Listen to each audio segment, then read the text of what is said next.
Assalamualaikum dan salam sejahtera. Tajuk kali ini jisim. Tajuk kecil, tukar unit melibatkan gram dan kilogram dalam bentuk pecahan. Kita lihat unit jisim. Pertama, kg iaitu kilogram. Kedua, g iaitu gram. Ini ialah tip penukaran unit jisim.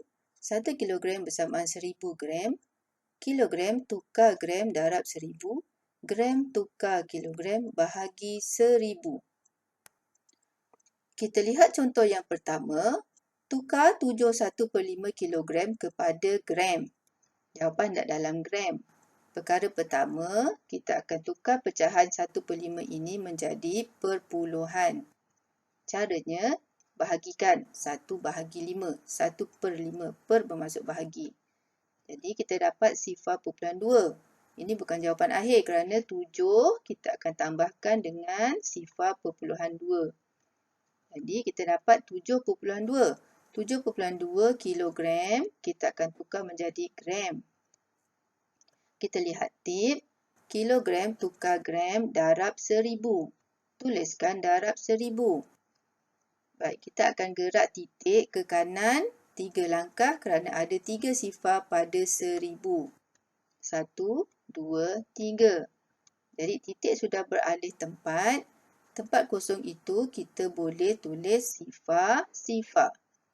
Jawapan 7200 gram.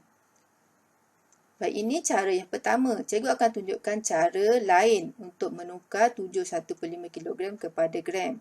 Mari kita lihat cara lain itu. Caranya, kita boleh tukar 71/5 menjadi pecahan tidak wajar. Ini caranya. 7/5 tambah 1/5, kita dapat 36/5.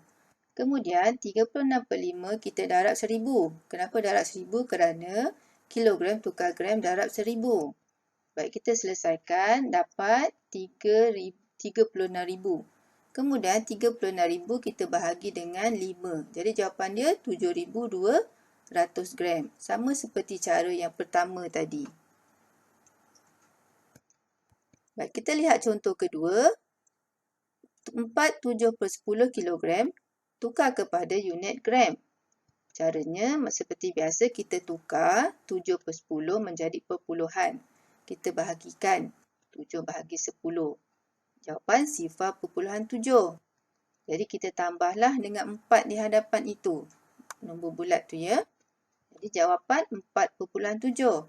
4.7 kita akan tukar menjadi gram. Baik, kita lihat. Itu kilogram tu kita akan tukar. Lihat tip. Kilogram tukar gram darab 1000. Jadi, tulis darab 1000. Kita akan gerak ke kanan 3 langkah kerana ada 3 sifar pada 1000. Jadi, tempat kosong itu kita tulis sifar-sifar. Jawapan 4700 gram. Contoh seterusnya, tukarkan 600 gram kepada kilogram. Baik, unit gram. Lihat tip. Gram tukar kilogram bahagi 1000. Tulis bahagi 1000 di atas unit gram yang kita gariskan. Baik, oleh kerana jawapan hendak dalam pecahan, jadi kita tulis 600/1000. Per bermaksud bahagi. Baik, kita pemudahkan cara ini. Kita boleh potong sifar 1 ke atas, sifar 1 di bawah. Ada lagi sifar di atas. Kita potong lagi sifar 1 di bawah. Jadi, atas dah tak ada sifar, jadi kita tak boleh potong lagi sifar di bawah itu. Jadi, jawapan 6/10. 6/10 kita boleh permudahkan dengan bahagi 2. Atas bawah mesti nombor yang sama. Jawapan 3/5 kilogram. Contoh seterusnya, 9125 gram kita tukar kepada kilogram. Kita gariskan unit gram. Lihat tip. Gram tukar kilogram bahagi 1000. Tulis bahagi 1000 di atas unit gram. Baik, kita bahagi dalam bentuk lazim seperti ini. Jawapan 9 di atas.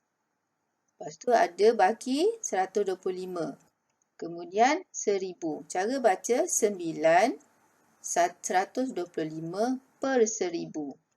9 125 per 1000. Baik. Kita perlu pemudahkan pecahan ini. Caranya kita bahagi dengan 125. Jadi jawapan akhir 9/1/8 kilogram. Itu sahaja. Terima kasih.